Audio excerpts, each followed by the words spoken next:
அதே சங்கீதம் 50ஆம் அதிகாரம் 23ஆம் வசனம் சொல்கிறது, தோத்திர பலியிடுகிறவன் என்னை மகிமைப்படுத்துகிறான், தன் வழியை சபைப்படுத்துகிறவனுக்கு தேவனுடைய ரட்சிப்பை வெளிப்படுத்துவேன் என்று சொல்லுகிறார். சோத்திர பலி இட்டுட்டா போதும் கர்த்தருடைய பிள்ளையே.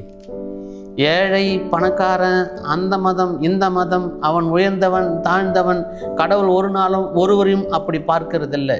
எனக்கு அருமையான கர்த்தருடைய பிள்ளையே. இல்லை அவங்க ரொம்ப ஊழியக்காரருக்கு சிநேகிதரு, ஊழியக்காரருக்கு பிடித்தவங்க, இவங்க ஊழியக்காரர் இவங்ககிட்ட சரியாக பேசத்தில்ல, இவங்கள சும்மா ஒரு பேரளவுக்கு சர்ச்சுக்கு வராங்க, சபைக்கு வராங்க, அப்படி ஒன்று புறம்பே இருக்கிறாங்களா? இருக்கட்டுங்க. கர்த்தர் சொல்கிற, இந்த ஏழை கூப்பிட்டான், நான் அவனுக்கு இறங்கினேன். இந்த ஏழை கூப்பிடும் போது, நாம கூப்பிடும் போது அவர் பார்வையில் நாம் எல்லாரும் அவருடைய பிள்ளைகள், அவருடைய ஜனம். அங்கே வேதம் சொல்றது, ஒரு தூதனை அனுப்பிய நம்மளை சுற்றிலும் பாளையம் இடுகிறாராம்.